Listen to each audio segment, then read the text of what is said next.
And so I ended up being admitted for 2 weeks with pancreatitis. And they told me that if I ever drank again, I would die. Because I had drank so much that my pancreas was so inflamed that if I drank again, it could burst.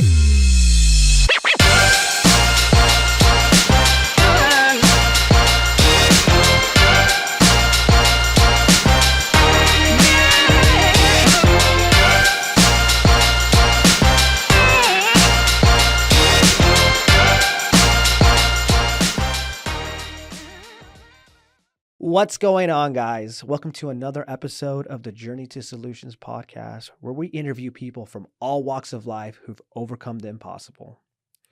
We shine light on one simple truth: no matter your past, no matter your pain, with the power of God, anything is possible. And today we have a special guest. She is the director of community engagement for South Coast Behavioral. I got that right? Yep. She's got 5 years and some change in recovery. She was a true alcoholic, the one that doesn't do cocaine with her alcohol, just straight alcohol, which to me I think is crazy. And she's just an amazing person with a good heart and a good soul, because you can tell when you meet somebody and they're genuine and real, you can feel that.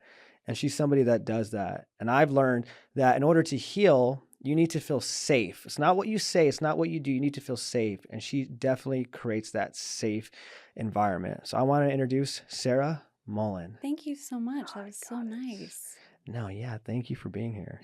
Have you always been like that? Very like you feel like I feel like you have like this safe energy about you. Thanks. I would say I am fairly calm. Yeah, I mean, there was in the household that I grew up in was very peaceful. Really? So Okay. that's probably part of the reason. And you grew up, you said, in Irvine? Yeah. That's probably why. Right?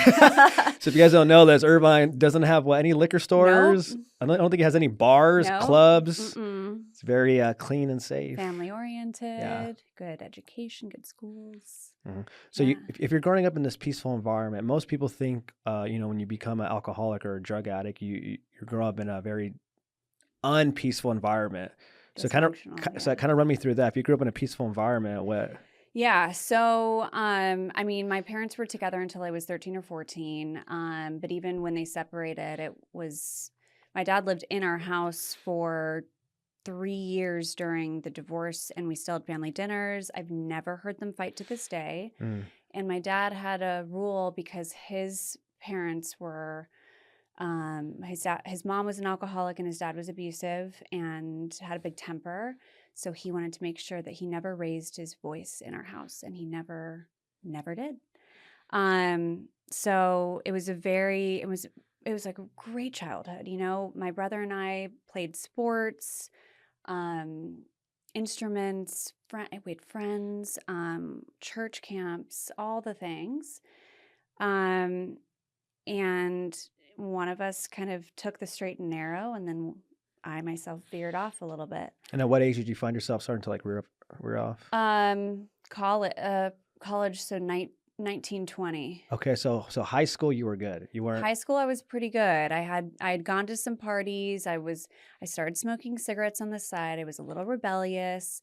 Why were you rebellious, you feel like? I think in part because my brother was a quiet, straight A student who in my mind could do no wrong. And I always felt like I was kind of the black sheep, where in my mind, I mean, now I know Right. that everybody has their own struggles, but I thought he was just so perfect that I could never measure up.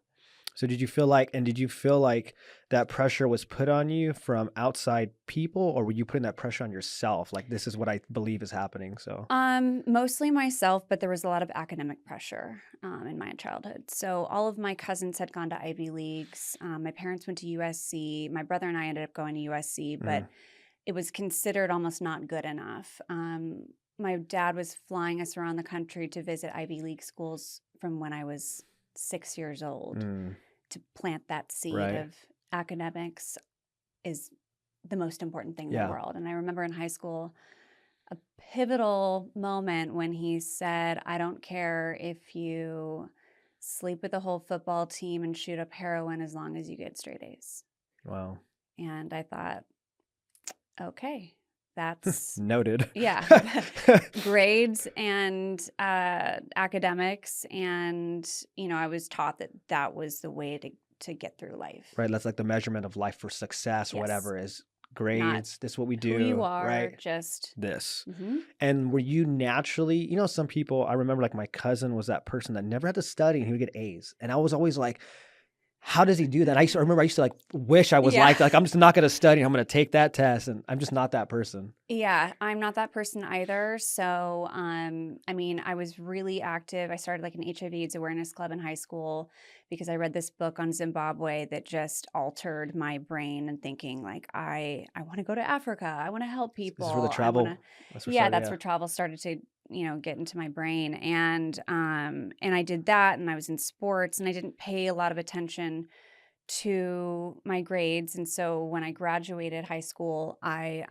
went to Irvine Valley College and just studied my butt off for a year. But I had to study like 9, 10 hours a Mhm. day to get into USC. And so for you grow up, right? Again, right? Because you hear that a lot of people's stories, right? Where like this academic is a part of the culture. So you find yourself this pressure that's kind of being put on you, whether it's on yourself, but you also do hear it around you. And so you start to rebel, right? Smoking cigarettes, Mhm. going to high school parties. So then now you get into college. When do you start getting into drinking? Pretty quick. I realized that I had more freedom, but I also realized how uncomfortable in my own skin I was. And you didn't notice that before, you feel like? I always had been, but I didn't find that solution of alcohol yet. I didn't realize that that There's like a way out of it. fixed the Yeah, problem. yeah, yeah. Okay. So I had transferred into USC. I didn't know anybody, and I didn't live in the dorms where you typically meet Mhm. people, and I wasn't part of the Greek system yet because that's another way you meet people at that particular Right. school. And if you don't do the Greek system, like good luck making friends. And so I found myself having riddled with anxiety before I went to class. I was always so concerned with what you thought of me. And I was so selfish and self-centered. Now I can see that looking back, but walking into a classroom, going to a party, thinking all eyes are on me, all you're Mhm. thinking about is me, Yeah. me, me, me, me. Don't be late because we're all gonna stare at you walking through that door. Yep, Like, yep, yeah. and public speaking was just terrifying for me, and I think I, with my roommates, took a few shots one day in the middle of the day, and then I was like, "Oh, I can now walk into class. I can now walk into a room full of people, and my heart rate just goes down a Mhm. little bit. I'm a little more comfortable. I can feel I can actually be myself." And then immediately I found my calling. And within a few months, I was drinking around the clock. So it was a very, very short time after I crossed that invisible line because I started doing it by myself. Mm. And then my roommates would say, "Well, you're going to this party by yourself. Why are you drinking?" I said, "Well, you can join me." But I didn't realize that that was odd for somebody to do, is Mhm. to pregame, but without anybody Right, else. the pregame before the pregame, Pregame right? before the After pregame. party, all that.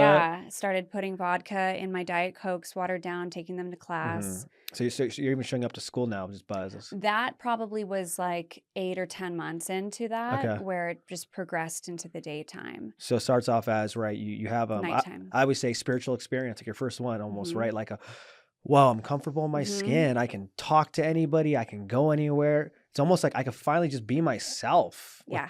okay. And then right again, that's not a bad thing when you're young and you find that it's like, Yeah. oh, okay, let me just do this. So you have the solution, but as you said, it's progressing where it's Mm-hmm. whether it's drinking by myself, maybe drinking on during the week more than I normally do. Now Mm-hmm. you're mixing it and even going to class.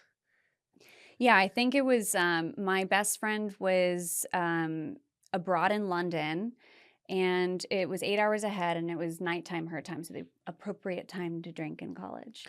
And we were on Zoom, and she's like, "I'm pre-gaming, do a shot with me." And then it was probably noon my time, Hmm. and then that was the first time I went to class drunk, and I was like, "Oh, this is it. Like this Yeah, is the solution to all of my internal demons, problems, the right. way I feel about myself, feeling like everybody needs to view me a certain way. not having friends, feeling lonely. I felt less lonely with alcohol. And then alcohol became my best friend Mm-hmm. because then alcohol knew all my secrets. And let me ask you this. You said you felt lonely and when it comes to like friendships and all that. Were you somebody that found it difficult to develop friendships in general, or is it just when you went to college you really felt this separation? Just college. Okay. Since I was very, very young, I've had no issue making Okay. friends. But college, I felt less than because I had transferred in. I also didn't have the same amount of money that most students there had. Mm, I wasn't dressed the same way that all the girls were dressed there. I mm-hmm. felt like there was a big difference in class almost Mm-hmm. because I was also there on a partial scholarship. Um, and so, yeah, I think I felt less than, and I wanted to measure up, and I didn't feel like I could. And alcohol was the solution, like you said, Yes. to measure up, to feel connected, to feel equal, right? It's Hmm. gave you removed every thought that you had that made you feel anxiety Yeah. and less than and not enough. Yeah. And so now that you said, you showed up to school buzzed. What happens after that? So I lost my scholarship, which wasn't surprising a year later because my grades had fell below the threshold for me to keep that scholarship. And then what the first year was just a lot of partying and friends and I made some friends, and I think the part of the difficulty for me was figuring out if I had a problem or not. And I remember it's socially acceptable to drink in college, right? I had an Mm-hmm. apartment with roommates, and I found myself hiding my handle of liquor in my closet, and they all had their alcohol on top of the fridge. And subconsciously I knew, okay, there's a reason I'm hiding it. Why am I hiding it? I'm 21 now. Mm-hmm. I'm at legal age. It's college. What's making me hide it? And so I was kind of thinking internally that I'm different. Something's wrong here with the way that I drink. And I ended up going to the USC Counseling Center for, I don't know what, but something else, to have a doctor's visit. And on that form, that intake form, at the bottom, it's, do you want to know anything about, drugs, sex, alcohol use, a myriad of things. And there's something deep inside me told myself to circle alcohol use. And I got to the doctor and he said, "Oh, I see you circled this. Can you tell me why?" And I lost it. I became extremely emotional, and I said, I think I have a problem. And I couldn't say the word alcoholic for a long time because I had my own stigma in my head about what that looked like. Mm-hmm. And it would make it real. So I said I had a dependency issue for years. Um, and he sent me to a psychiatrist and a therapist once a week on campus, which I just showed up drunk to every week and talked about how I hated my dad and the pressure and, family stuff. And never really got to the root of it when I was there. And I started pulling away from my friends, and instead of going to parties, I would lie to them and say I had a paper to write, and I would drink by myself in my room. And that's when I really knew, like, I'm ignoring a party that has alcohol, that has people, fellowship, whatever you want to call it, to drink by myself. And at that point, I was drinking around the clock. So I'd wake up, take a few shots, wait a few hours, take a few shots. It wasn't a copious amount in one sitting. I was never sober. Mm-hmm. 24. And then for the next decade, Oh, that's what it wow. looked like. A little bit every hour or two. So I was just never sober. Because you start drinking at 19, was it? Yeah. I Right? mean, really Really drinking around like drinking. that college time. Mm-hmm. And then you didn't get sober to what age? 32. Okay, so let's just say that's 10, 13 years. So So you get to a point, right? You're drinking in class, like you said now, right? Now you're getting to a point where there's a party with alcohol. Yep. Now, but I'm choosing to stay home and drink over that, right? You've seen a psychiatrist, a therapist, you're opening up about some stuff, right? You're not really getting to the root, but there's obviously something happening. You're sharing Mhm. about how you're mad at your dad and Mhm. all this stuff happening, but it's not stopping you, like you said. Mhm. Like, so what happens? So you lose your scholarship. Now, do you start working? Do you move back home? Like, what's happening in that 13-year span now? So I walked at graduation. I was a French class short of getting my degree, and I never ended up getting it because of my addiction.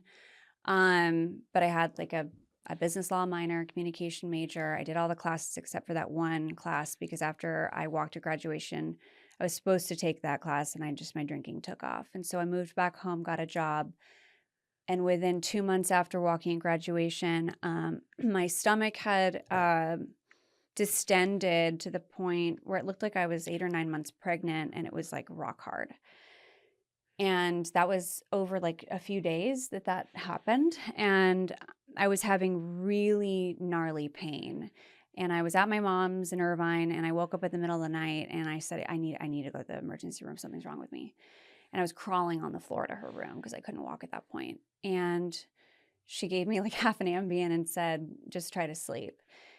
30 minutes later, I couldn't breathe, and I said, something's wrong with me. And she took me to Hoag Irvine, and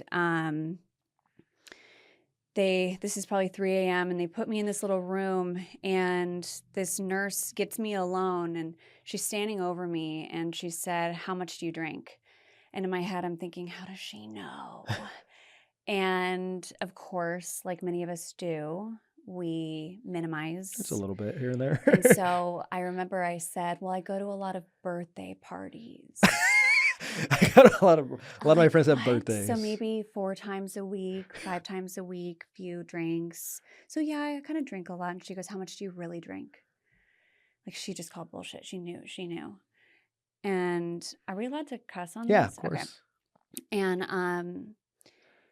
And so I ended up being admitted for 2 weeks with pancreatitis. And they told me that if I ever drank again, I would die. And how old are you at this point when you hear this? 22. So 22 years old, they're telling you that you're gonna die. One more drink, I'll die. Oh. Because I had drank so much that my pancreas was so inflamed that if I drank again, it could burst. And what was that like hearing that at that moment, if you remember? Devastating, because all I wanted to do was drink. And I thought, without drinking, there's no reason to live. Mm-hmm. It was my best friend. Yeah. Alcohol knew my secrets. It saved you. Right? It allows you to live life. I don't know how to live without alcohol. I would rather live die an alcoholic death young than live sober, because I just had no conception of what that would look like if I was sober. When I was in the hospital, I told them they can't tell my parents, they can't find out, but my dad just had to walk down the hall, ask a random nurse, hey, how do you get pancreatitis? And they said, mostly due to alcohol abuse. And so they went in my car, and my trunk was just filled with empty Popov plastic bottles, because that's all I drank. Yeah, I remember those.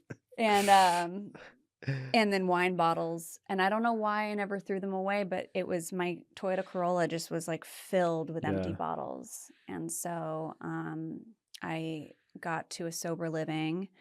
And then shortly thereafter, I continued my habits and continued to drink and hide it. So how did you and how did you manage to do that? If you're hearing, I drink one more, you're gonna die.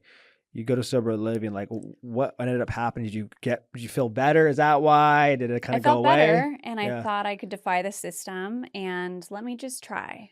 Maybe they just are blowing smoke, and I'm not actually gonna die. It's just a bad idea.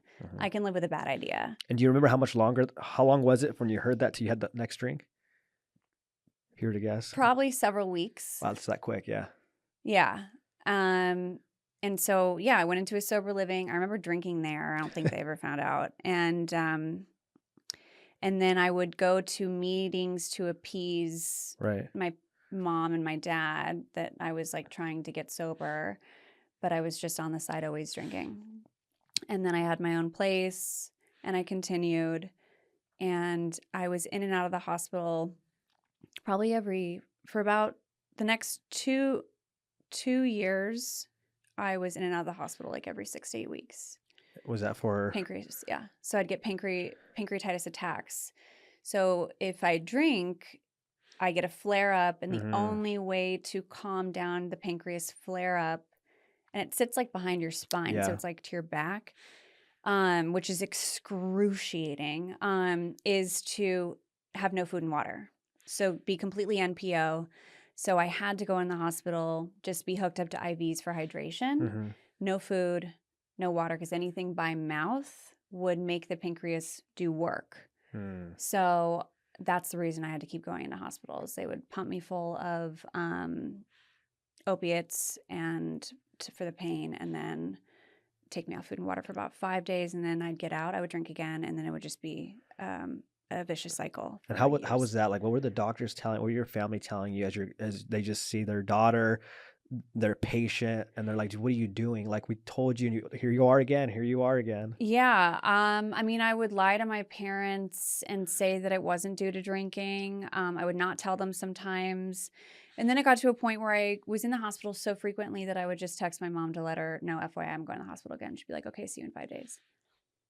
It was just normal. Yeah. I've been to every hospital in Orange County, seen every nurse. I knew a lot of the Hoag, Newport ER, physicians because they had seen me so many times, all the social workers. And they just said, you're so young, you're so young, you're so young. And I just thought, really? I thought, I didn't realize the hospitals are typically for people who are elderly. And I felt a comfort with hospital, almost developed like an addiction to being at a hospital because I felt safe there. I felt comfortable. They could give me pain meds when I was hurting. I luckily never got addicted to pain meds, because at one point I had a pain management specialist who prescribed me 100 Percocet and Norcos a month. And I was in so much pain, though, when I drank, that I would savor them and take as little as I could possibly take so I could breathe. That pain was gone just enough so I could live. And I never had the agenda of getting high or wanting to. I just wanted the pain to stop. Yeah. So by the grace of God, I never got addicted to pain meds when it could have been possible.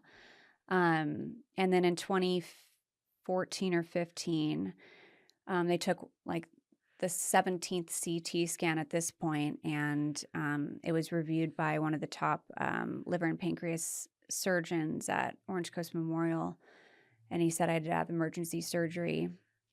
And so I went in the next day. They had to reroute my intestines to connect the middle part of my pancreas so it would drain properly, because I had calcified the majority of my pancreas. It was all scar tissue. So if I didn't have that surgery, it would have burst and I wouldn't be here. I still drank after that. So let me ask you, for people that are listening that are like, I don't understand it. I feel like if I heard that, I would stop. After all these close calls, what do you think at that point, why you still were just like, I'm just going to keep on drinking? It is so hard to explain the grip of addiction. I never wanted to die. The reason I liked hospitals is because I knew that if anything happened to me, they could save me, right? Yeah. So I was never suicidal. And my mom always said, you're suicidal because you're drinking. Like, that means you're suicidal. I never wanted to die. I was petrified of dying for my family. But it was weighing what I thought the pros and cons were. And I just had no conception of what it would be like to live without that comfort, without that warm peace inside of me that I would be okay, that I can talk to people, that I can live life. I just couldn't get away from it. And I wanted to want to get away from it, but I couldn't. And I wish I was better at articulating it, but the feeling of having liquor in me was a better feeling to me than anything else. Nothing measured up. No, And at this point, have you yeah. had boyfriends? Have you been in love? How you like? What were your dreams? Do you have a dream? You know, sometimes we think like I Mhm. think like if you don't have a life worth living or something to die for, you know, whatever, it's like it's really hard to get sober then. Yeah, so I was a functioning alcoholic. I had a job in business development that I held on to for like almost 8 years. Wow. I was just very strategic at hiring or hiding it, and they would give me grace when I went to the hospital. It was a Christian organization, or the owners were Christians, and they always had this concept of grace. And so they kind of knew what I was struggling with, but didn't realize I was doing it in the office every day. Mhm. And they thought it was more a medical thing than it was Right. a drinking on the job type of thing. Um, so I thought if I can have an apartment, make enough money to do that and to hold my job, then I'm fine, right? Mhm. For me, if I lose my job, then it's really going downhill. I hadn't gotten any DUIs at this point. And to me, I'm golden still. I'm alive. I haven't died. I have Did, a job. did you ever have a boyfriend during that time at all? Yes. I did in I think 2015 to 2017, who gave me an ultimatum that if he had an older sister who was a heroin addict in Jersey, and she got sober by just deciding that she wasn't going to do it anymore to be a good mom. Mm-hmm. That's the story I was told. Right. So he told me that I didn't need to get help from anybody else, any Mm. other outside organization or any type of meeting or any type of person to give me Right. direction. I'm a strong woman. Yeah, you can do it. My sister did it. You can So do it. if you Yeah. do anything like go to somebody who would be viewed as a sponsor or any type of helpful meeting, that's weak. Mm. Oh, wow. You And would add so that. he was a big advocate for me to not seek help because I'm a quote strong woman. Right. I went to treatment once in 2015, and for 60 days, I think. At this point, I was probably 97 pounds soaking wet because Mm-hmm. Your diet is alcohol. my diet's alcohol Yeah. and like white rice to settle my stomach. And all the girls at the treatment center thought I was there for an eating disorder. Um, I gained like 40 pounds in 30 days. It was great. It's what I needed. Yeah. I was just so malnutritioned. I had welts all over my body. I had hematomas, the size of an orange, just from my blood clotting Mm-hmm. and my organs not working properly. And I wasn't falling or hitting things. It's just like my organs were failing. Mm-hmm. And my 20s are such a blur to me because all of this was just hospital, drink, try to save the relationship, try to save the Mm-hmm. job, drink. All I cared about, hide the drinking from my boyfriend, hide the drinking from my family, hide the drinking from my job. And it was just such a full-time job in and of itself. It was just grueling. But then I also saw, like, I look back at pictures and I was so sick. My body, my limbs were tiny. My face was bloated. My eyes were bloodshot. I think I was yellow at some point.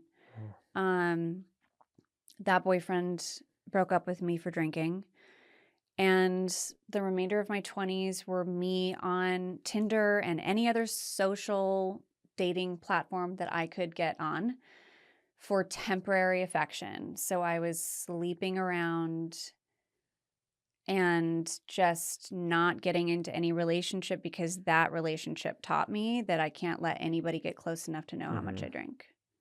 So I kept everybody at arm's distance. It was very clear that I did not want an emotional relationship with anybody. Mm-hmm. I didn't want anybody to really get to know me. I was there for physical, temporary affection only. Mm-hmm. And leave in the morning. I don't want to talk to you again. And that was my way of protecting myself And do you feel like in that and my drinking. And do you feel like in that season, did you feel like you were slowly? Would you say that you feel like your self-worth and self-esteem was getting lower and lower because deep down that's not what I want, but this is what I'm doing now because, like you said, whatever I can do to protect my alcohol, because that's number one, I'm going to do no matter what. But as we know, if it goes against who we are, it still hurts us. So then we drink more and drink more because I don't want to think about it. I want to face it. Like what was happening internally during all that season? Internally, I felt very small. I felt like nothing. I had no friends at this point. I had lost my relationships with my college friends because of my drinking. I would call them crying drunk all the time. I didn't know where my life was going. I My friends from high school, same thing. I had not reached out to any of them. I thought they were supposed to reach out to me. Nobody knew what I was going through. Mm-hmm. It was just a very self-involved way to be. And I remember, I think it was when I was 25, my best friend from high school, I was invited to her wedding, but she was in town in Orange County and had like a bachelorette dinner. And I was so offended that I wasn't invited. And then later, my other friend said, Sarah, you haven't talked to her in 4 years. Like, why would you be invited? And I thought, oh, that made me realize that everybody had friendships in their lives and I didn't, which is why I would hyper focus on these old friendships from high school and these old friendships from college because I hadn't made any new friends. I had no friends my entire 20s and I didn't make friends until I got sober. Wow. Yeah. Yeah, and I love how, and I know you said earlier, like it's always hard, right, when people ask, like, why don't you just stop, right? Yeah. And it's like you're dying and all that. And yeah, Yeah. I always say, like, I try to say, it's kind of like we're always drowning, and alcohol is how we breathe. Yes. Now hold your breath underwater, and I guarantee you're gonna come up for air. It's just gonna happen, right? Why? Because or not, you're gonna die. It's like that's how addiction is. Yeah. It's just that grip that it has over us is so insane. I don't care how much somebody loves me. I don't care if I have a good job, good opportunity. I don't care. It just doesn't matter. Like it wants. It's talking to me right now, and Yeah. if I'm not strong enough, I'm gonna choose that over Mm-hmm. everything. And once we're intoxicated, like we become someone else. Yeah. So I was like, now I'm somebody else. Once I'm drunk, I'm somebody else, and I'm Yep. gonna do things that are totally against who I am. Yeah. And it's just what happens. Yeah, and then shortly after I was 25, I had an outpatient procedure so I wouldn't have to take painkillers or narcotics. It was called a celiac plexus block. You go into a hospital and they stick two long needles kind of right above your kidneys in the back, and it's basically like plexus means group in Latin, so it's like a group of your nerves in your stomach or abdomen area that gets like blocked for up to 4 months. First time worked. Or it's like a cortisone shot, kind of. It's like that. Yeah. So you don't have to take pain meds. Because I hated taking them. They would make me tired and drowsy, and I just didn't like them. But I was in pain. The second time, the doctor went too far, and I had a renal infarct, and so my right kidney no longer works. And I was throwing up blood and all this stuff. And so now I only have one working kidney. Luckily, you only need one, but that was another consequence to my drinking. If I had stopped after the surgery would have fixed everything. I wouldn't have needed painkillers. I wouldn't have needed this outpatient procedure. I would have both kidneys now. And I just have one sitting in there that's dead. And we were going, it was going to be a big malpractice suit because we couldn't find that doctor after he fled and, because he did something wrong. And there were a few attorneys that wanted to take my case because I thought, what if I get on dialysis? My mom was pushing for malpractice, and the statute of limitations was 1 year, and the attorneys just said, like, they'll rip you apart because you can't stop drinking. You're a blonde sorority girl from Orange County who's drunk all the time. Like, it's not going to go anywhere. But I'm glad it didn't, because it makes me look at me. I can't point fingers at anybody for anything involved with my drinking. That's a me thing, right? That's me not surrendering. That's me not willing to get help. That's me not listening to doctors and people with great suggestion, people who are sober, and sponsors and family and everybody who wants me to live.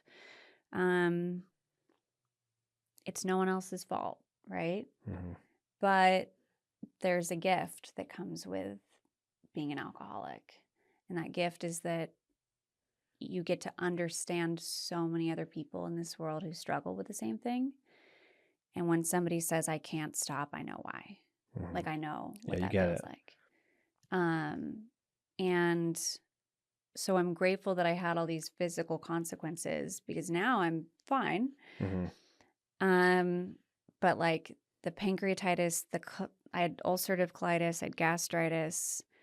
I had all of the things, all the itises. And I used it as this excuse for everybody. I wanted you to feel bad for me. Right. All through my 20s, I wanted to let everybody know that I had pancreatitis, I had surgery, look at my scars. Don't you feel bad for me? Like, poor me. Yeah. And it's funny, the last like 5 years, I haven't mentioned it very often because it's just not relevant. And yeah, it's just not something. I'll really only share it if it's like something like this, or it's like tell, your whole story for 40 minutes. Yeah. But everyone has something. Like alcohol and drugs are going to screw up some portion of your life, whether it's medical, emotional, relational, monetary. It's going to have some sort of negative effect on your life, if not all of them. Mine, for whatever reason, just was a lot of the physical, So let me ask you this.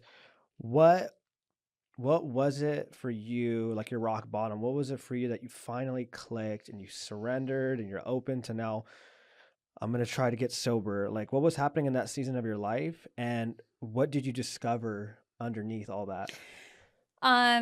So I started going to meetings, and I started listening to other people who were sober because I wanted to have something to look forward to. So, I found some women that had good jobs, had good lives from what it looked like, and didn't have to drink every day. And I thought, wow, that's so cool. And they have friends. Yeah. This is crazy. Who has friends? How do you get friends? And I think I started kind of like getting into a sober fellowship originally for the purpose of being so lonely that I just wanted friends. That was it. I didn't really want to get sober. I wanted to keep drinking, but I wanted friends so desperately because I was so lonely. And like I always tell people, it's kind of like the Legally Blonde concept. Like whatever gets you there, Right. fine. That's If you want to get into a fellowship of people that are sober, because you think someone's good looking, like take it, use it. Like that's your in. Like I don't care what it is. Yeah. Get in, I right? Get agree. in a mix with other people. You don't have to want it right there. That'll eventually come naturally the more you spend time around other people who have good lives, who are sober. But yeah, that was the reason I wanted to be part of a fellowship. And I started taking suggestion. I had a big ego because of where I went to college, thinking that I was better than everybody else, which is so embarrassing to talk about. So cringy. But it's so normal for so many of Ugh. us. And I was looking at all these, this is like 10 years ago, I was looking for these like $80,000 jobs, salaries, because like I'm so employable, and a woman who I was following, she was just like, Sarah, you need to get rid of that ego. And now this is 2020, the month that COVID starts. She's like, you're going to work at Home Depot. And I was like, oh, no, I'm not. Oh, no, I'm not wearing an orange apron. And I was like, I'll work in a restaurant. Right. That's cooler. Be a bartender or Yeah, something. Yeah, like server. I'll do anything Yeah. that's like Cool. considered cool and Yeah. like not bottom of the barrel in what my head was telling me.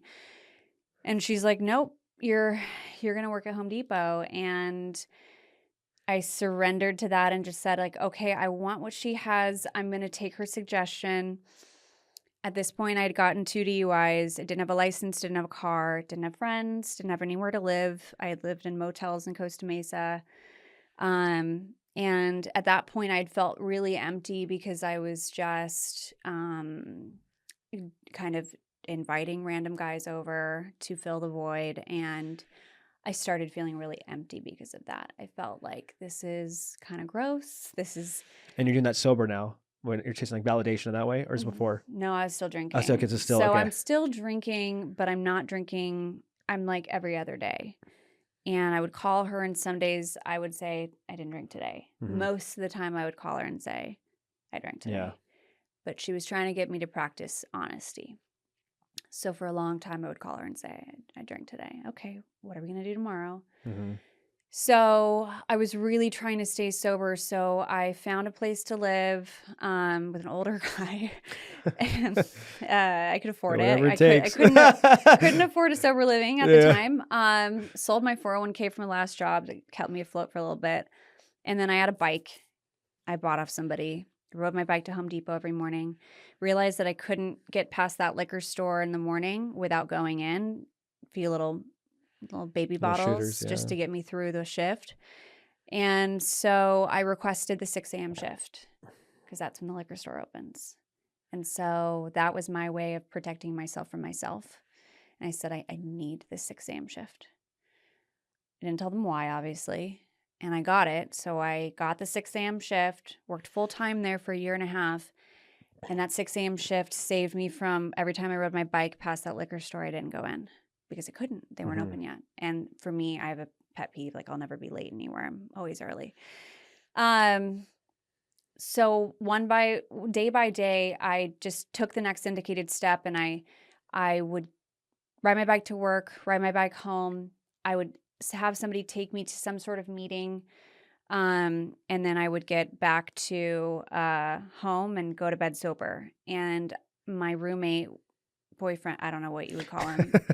Yeah, I guess he was my situation, was sober, so I couldn't drink at home. Yeah. And I put that on repeat. And then slowly I started getting it. And slowly I started making friends. And these girls were like, this is your year, Sarah. Like, and we know, because I was a chronic relapser. I did my community service. I did all my DUI classes. I found out I had a medical hold on my license as well. So there was another hoop to jump to get my license back, because I was without my car for 4 years, or license for 4 years. Yeah, I guess some doctor had called in and said, like, this bitch should not be driving. But I got a concept of a higher power again, which was really something I had been missing all through my 20s, because I grew up with the concept of God. And then I was so ashamed of who I was, who I had become, that I knew he was Mad at watching me, knew that I was fucking up the whole time. I thought I was choosing to drink over any relationship with God, over my family, over everybody else. And I just kind of wanted to pretend like there was nothing that was greater than me, because then I wouldn't have anything to be ashamed of, right? There's no one who's watching. There's no judge and jury.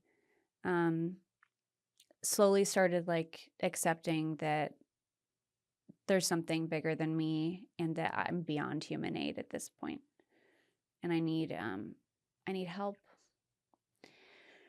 Oh, I'm going to get emotional. But I think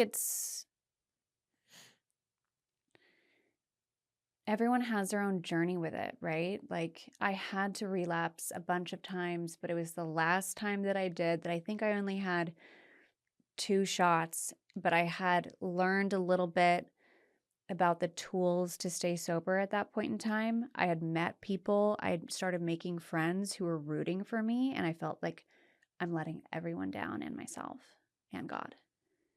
Before, I didn't have anybody who I was letting down except myself, which I could live with. Now, I'm getting the tools on how to stay sober, and I'm not using them. And that's just like a big F you to everybody else and my family. So that one like was a gut punch when I drank. And I remember I missed like a new friend's barbecue that day.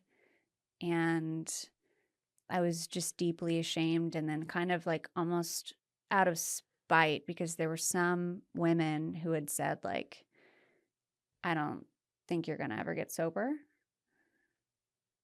I used that as fuel because I wanted to, and again, whatever it takes, and I wanted to prove them wrong. I think I can do this.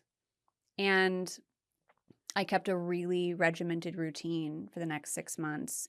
And I remember a woman asking me, when's the last time you thought about a drink? And at that point in time, because I was just working, going to meetings, talking to people who were sober, keeping my circle small, I didn't know the last time I thought about drinking because I was so busy with everything else.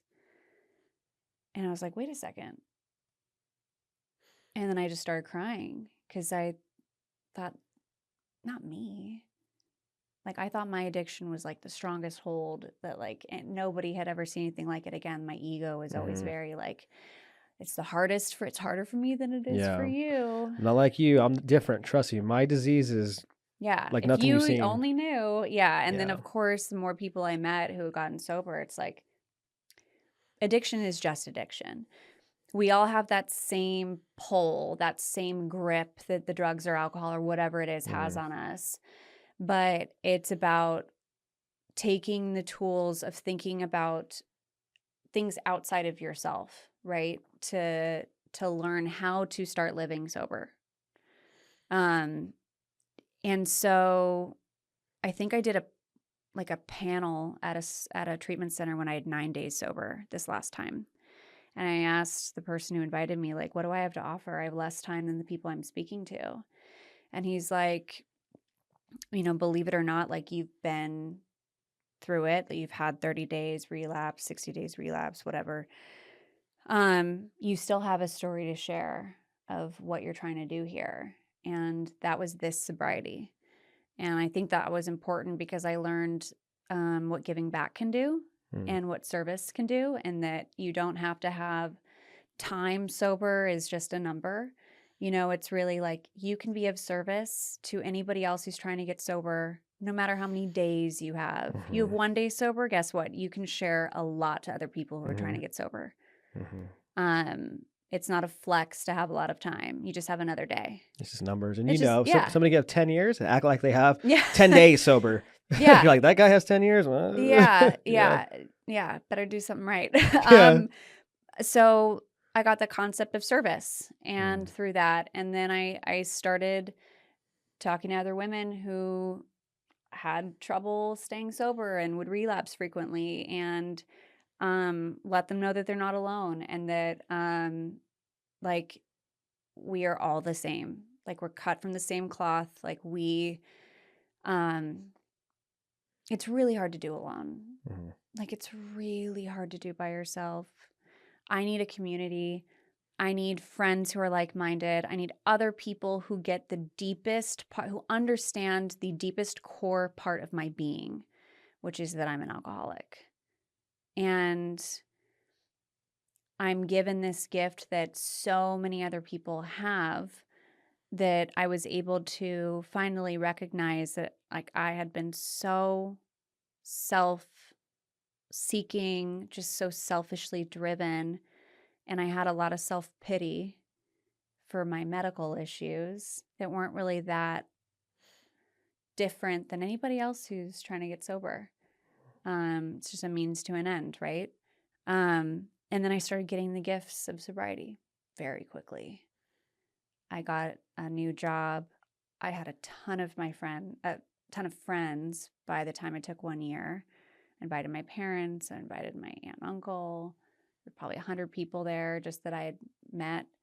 And I heard it's bad luck to have a birthday on your first year, but it was like, this is my community. Yeah. I remember my first year I had, it's on YouTube. Oh, no way. My first year was a party bus. Stop. A photo booth outside. Yes. A videographer set up in the corner of the AA meeting, recording my whole thing. I said, well, guys, we're not going to do 12 steps. It's going to be 6 steps. Yeah. God chose me to be the young person in recovery to change the way it's done. I did a different prayer at the end. I said, I'm going to pray over everybody in the circle. And then I said, peace out, everybody. Yeah. and, That's and amazing. my sponsor at the time was like, man, I thought you were going to relapse the next day. Right? You know? I didn't hear that until a year later. They're like, you shouldn't have done that. And I was like, well, I'm still here. Like you said, God, whatever it takes, God knew we needed that, right? Mhm. God's like, you guys need this type of like treatment. Yeah. Like, I know, like for me, it was like God gave me my first year as a pink cloud. Oh, yeah. My first year was like, I was like, dude, if this is sobriety, this is the best. Everyone should get sober. Mhm. But like you said, right, God will speak to us, work with us, show us, utilize anybody if that's what we need just to get through that next day. Yeah. That pink cloud never went away for me.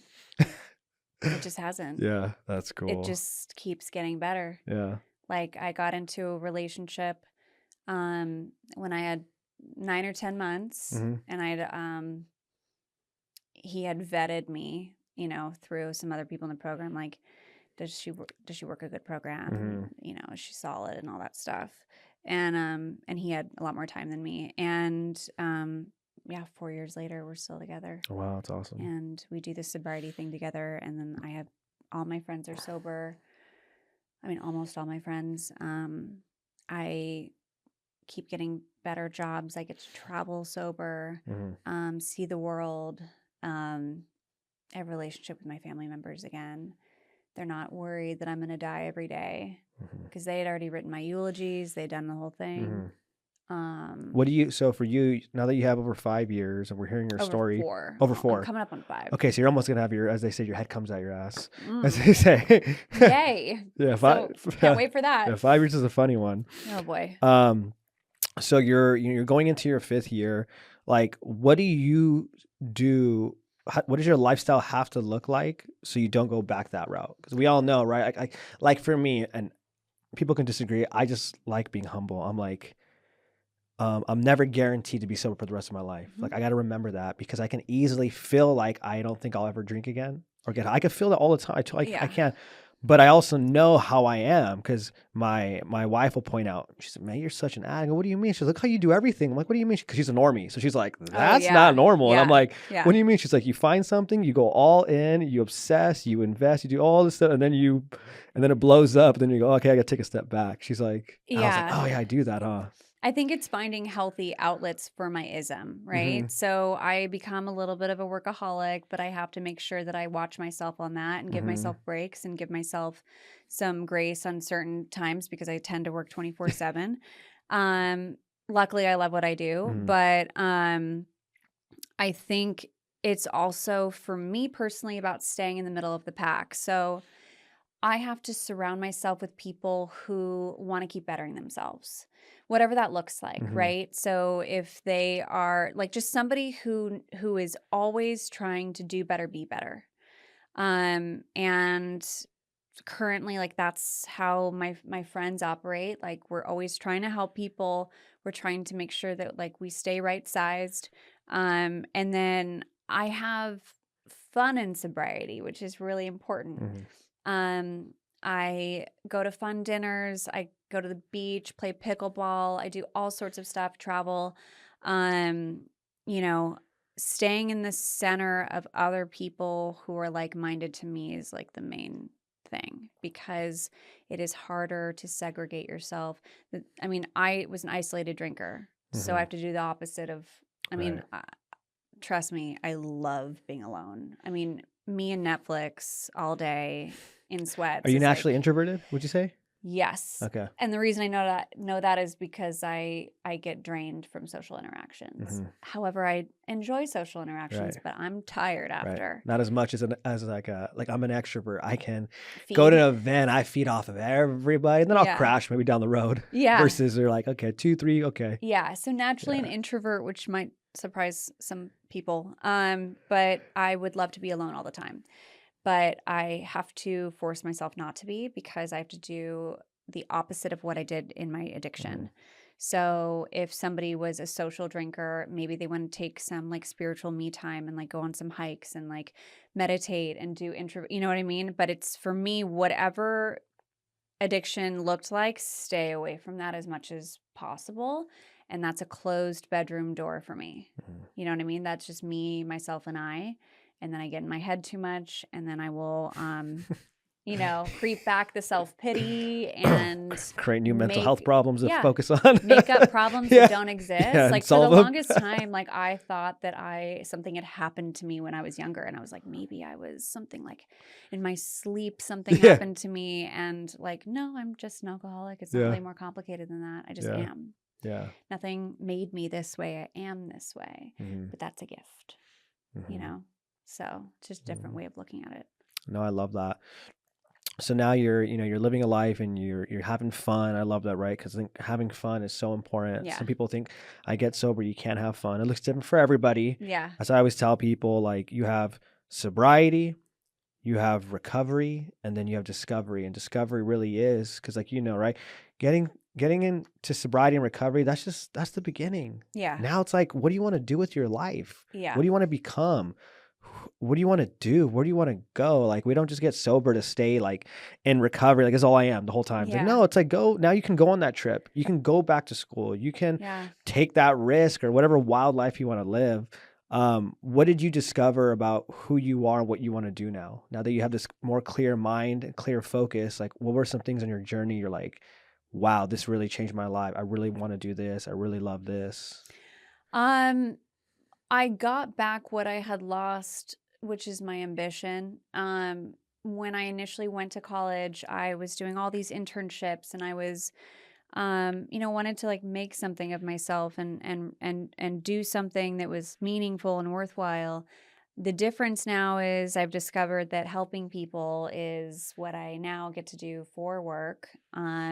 And coupled with me wanting to excel at whatever I do, I kind of get to be my best version of myself through what I do, which is helping people get sober. And then also when I'm not working, I do that quietly, right? And so a lot of the things, like helping other people get sober, just that I see at meetings or that I meet at panels or whatever I'm doing, that's the most important thing to me. But then I realized that like it's very easy to do well like in work if you're clear-headed all the time. It's crazy The what secret you can formula, do just don't if drink. you just don't drink or do drugs, Life can and get pretty you good. wake up feeling rested most Yeah. every day, Yeah. and you feel pragmatic and logical, and you can make decisions while I don't wake up regretting anything. Basically, I realized that I can do whatever I set my mind to. Mhm. And before, I didn't think that that was ever going to be the case. I would have to get some sort of handout Right. or get lucky. Yeah. And this isn't luck. This is, I can work hard and accomplish things that I didn't think I could accomplish. I now have set the bar higher for myself in that regard. And I also have the ability to discover the world, which is a big thing for me. Is I want to learn other people's cultures. I want to not have a mental view of the world as just one, county, city, country. I want to eventually, I think it would be really cool if I could go on some missions. Um, and I think that would be a good way also to continuously bring my humility back, and then center myself into realizing how blessed we are to live where we live, and how I had a really good upbringing and child. I had food on the table. Like I had a roof over my head. I have a lot of things that a lot of people don't ever dream of. And so I would like to eventually do more outreach, or just from human to human. Mhm. Addiction and getting sober aside, I would like to, I just think there's more that I could do to help other people. I don't know exactly what that looks like yet, but I do feel like opportunities will come up. Yeah, I think for you, your life shows that if you show up, more will be revealed. And I think for you, when you have that servant's heart, and you show up and you just help people, I would say service will open up doors for you. It will get you amazing relationships, connections, opportunities. Yeah. It's I would say it's a secret to life. You serve others, your life gets really good. Right? Yeah. And you never know how it's gonna look, but it gets really good. And sometimes it's not what we want, but it's what we need. And we realize what we need is what we always wanted. Yeah. Yeah. Yeah. I think that's it. I think, I mean, I keep saying this, but like I'm very lucky that I think I don't know exactly the stats, but I think it's like 6 or 7% of people who are in addiction actually get Right. sober, something like that. Yeah, I mean, we're around it, whether it's through meetings, whether it's through treatment, whether it's through whatever. And yeah, the cards are stacked against us. Yeah. It's not. That's why I say this industry is not for everybody, because it's like, oh yeah, no, most 90, like more the percentage of people are not going to get it. Yeah. Are you okay with walking through that Yeah. and not personalizing it? But that's just what it is. We do it for that one person. That one Yeah. person is why we do this. And over time, there's a Yes. handful. That window of willingness is extremely small. Mm-hmm. And also it sometimes takes the right person. You could have 7 case managers or social workers at a hospital talk to me and like give me pamphlets and say that I need help and say I need to do X, Y, and Z. And then maybe that 8th person is the one that tells me a story that clicks with me. Yeah. And then I'm like, oh, okay, maybe I should give this a shot. Yeah. But I think if you overcome the grip of addiction to get to the point where you're maintaining sobriety, you kind of feel invincible at that point. Like Yeah. I feel like I can do whatever I set my mind to. Even though I alone was not the person that got myself sober, it was a multitude of people, help, things that got me here. But yeah, I feel like the world is my oyster now, you know? That's super cool. Yeah. Before we get into our last speed questions, what helps you remain clean and sober on the hard days? Because as we know, like in my 8-year span of recovery, my mom got cancer. I've lost a home. I've had a relationship that I thought I was going to get married, and I got cheated on. I thought that only happens in my addiction. It happened again in sobriety. Yeah. Lost that relationship. I've had people screw me over in the industry. Friends died. I've had I had the season where my cousin died in a freak accident at 24-Hour Fitness from a seizure. I had a seizure the next day leaving the hospital after pulling off life support. I died. And then I was half brain dead for about a month. And then I ran into my rapist for the first time. The first day I was able to be conscious and aware at the funeral. And right after that, my aunt died of a seizure. And then right after that, I had to run into my rapist 2 more times at that funeral. And then I had a mental breakdown, and that's why I moved to Asia, right? So I've had these things happen in my life, right? But I didn't drink or get high over it. Like for you, because, people tend to have that question, okay, but what happens when something doesn't go your way? Yeah. When something in life happens, like what do you do in that moment when things aren't going your way to know this may not feel fair? I don't like it. I know a faster way to cope with this. Normal people can cope with it, like drink and have that, and that's normal. I can't. Like, what do you do on those days? I play the tape. So I have like not structured my brain, but I have made it a habit to think, okay, what would happen if I took this first drink? What would tomorrow look like? What would a week from then look like? What would a month from then look like? I have so many things to be grateful for now. I have friends, boyfriend, job, roof over my head, live in a good city, like everything. And I would lose all of it because I know, here's the thing. I believe I will never be that person who's like, I wonder if I'm still an alcoholic. Like I'm forever. Look at your history. Yeah. I've tried, I don't know how many hundreds of it. Like I've tried everything under the sun. I've done geographics. I went to New York for a while by myself. I've tried every which way to like run away from this disease. Yeah. That will never be a question. So I know that, I mean, I was on a trip in Tahiti earlier this year, and I was given a pina colada that was not virgin, like I had ordered it. And I took a big swig of it, and all of the rum, like I could it was a strong one too, and I just immediately tasted the rum, and my eyes just went wide open, and I froze out of pure terror because I knew the concept of the first drink, and oh my God, is the phenomenon of craving gonna hit me? And I was just kind of like, as if the world stopped, Yeah. looking around like, oh shit, like, am I gonna, but nothing happened, right? It was just a mistake. Nothing came of it. But I have this healthy fear. So if something's not going my way, I just play that tape forward of what that would look like, and is it worth it? If I took that drink, sure, I'd feel great for probably an hour or so. And then I would be upset at myself. I would be very self-loathing from giving up all I had accomplished thus far. I would I would not maybe lose relationships, but like if I continued to drink, I would. I'm terrified of losing what I've gained. And I just know myself too well that I can't dabble with that. There's never, it's not a gray area for me. It's a very black and white.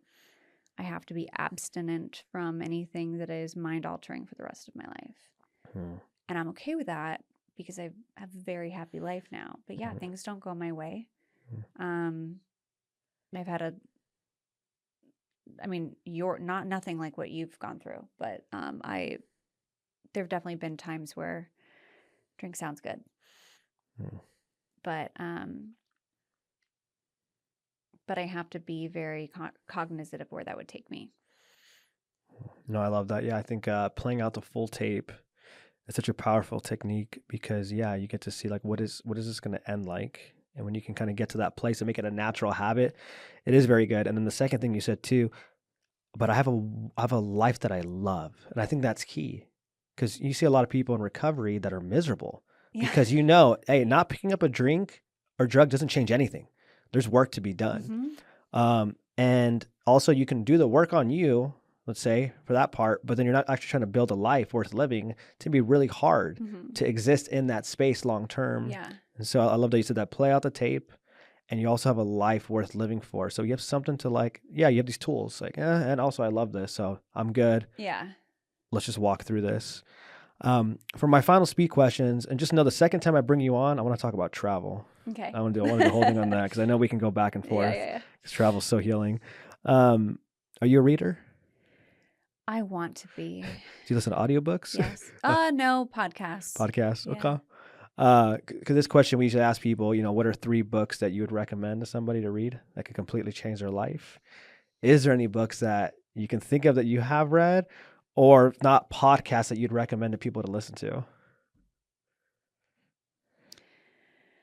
Oh, it's hard because a lot of the ones I listen to aren't like geared around this at all. And it could be anything. It could be Gary Brecka for health. Okay. Amazing podcast.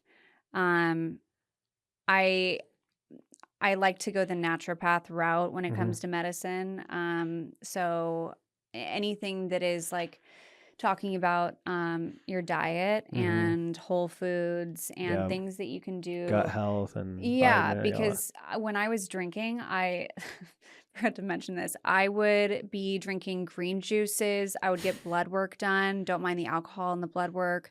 I would take like dandelion and milk all thistle? Sorts of like milk thistle, turmeric, you name it. And I was like, I'm so healthy. Yeah. Literally, my insides are just going to shreds, and like my body is losing function because of alcohol. But I just thought that all these other things were just so helpful. But it's like anything that says it's very simple to stay healthy, in that you eat whole, good foods, less ingredients, the better. I think there's a book on like the 5 ingredient rule or something like that. And don't worry about all the extra shit that people are talking about. Just like keep it simple, stupid, There was this other book, and I forgot the title, but it's kind of unrelated to this, but it did have an impact on me.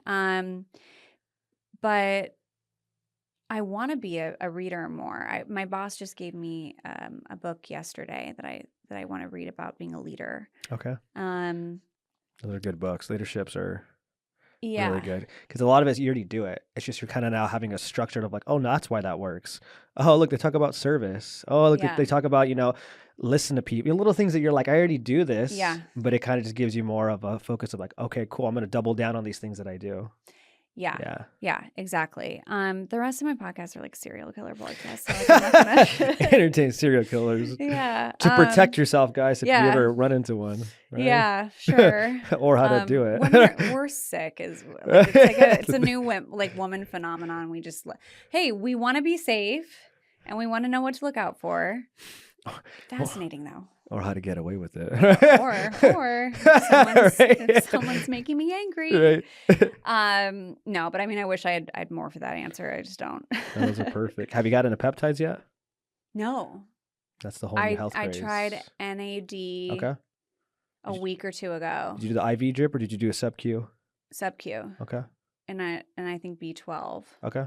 I got that rush. Yep, that's what it does. My arms felt heavy. Yeah. But I would like to look into it. So I have my own peptide company. I'll give you a bunch of free stuff for you and your boyfriend to try out. Yes. Yeah.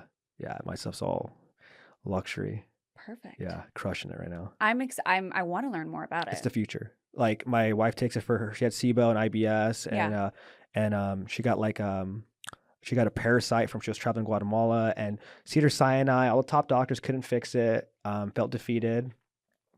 Started taking peptides for gut health and all that. Gone. Arthritis, people that have it, gone. Tendonitis, gone. People whose hormones are messed up, they're regulated.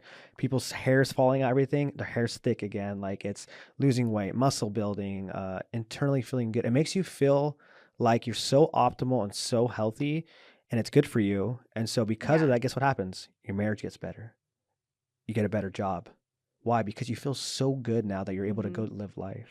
Yeah, it's the craze. Everybody's on it. Is there anything for like if you had cancer before to strengthen your immune system? Yeah. Yeah, they have thymosin alpha, thymolin, and glutathione is what they recommend for people after cancer. Okay. And stuff to take, stuff like that, because that helps with the immune system, regulating your hormones, and it's safe to take where it won't target the tumor or if you ever had it to like grow more.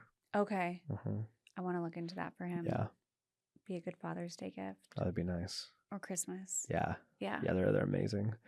My next question is, what was one single mindset shift that you had that completely changed the way you saw life? Oh, wow. That's a really good question.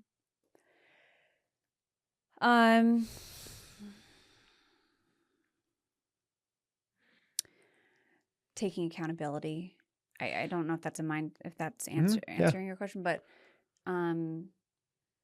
for me, the ability to take accountability for when I'm wrong is extremely important. I also value it in other people. I value it in my friendships and anybody I hire and anybody that I'm communicating with because I just think it's something to build your character so much and shows your character. Mm-hmm. I have no problem admitting fault. And I think when I switched from being this person full of self-pity and wanting to blame other people to taking ownership, that changed my life. That changed my relationships. That changed how I interact with my bosses at work, colleagues, friends. I will always be okay being wrong. The only difference is I just need to be willing to learn. And having that humility was hard for me before I got sober. No, it's powerful. Yeah, it's almost like because if you can own it, you can change it. Yeah. And we always have a part in it. And I mean, I'd be scared if I was always right. Oh my gosh, no. I got some crazy ideas. Yeah, no, I have so much to learn. It's so many things, and I love learning from other people. I'm fascinated to learn more about peptides, actually, because I know there's a lot of science there too. But I you don't know what you don't know, right? So I'm just glad that these days I can always appropriately apologize for anything I've done wrong. And I can see my part in things instead of just pointing It's fingers. your fault. Yeah. What is the worst piece of advice someone's ever given you? The worst piece of advice.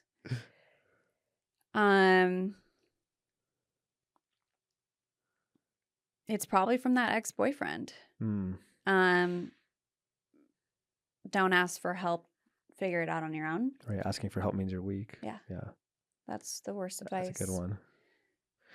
Very good thing we're not together. Yeah. Because how can you see that? How can you see that affect somebody's life if somebody was to hear that and then believe that?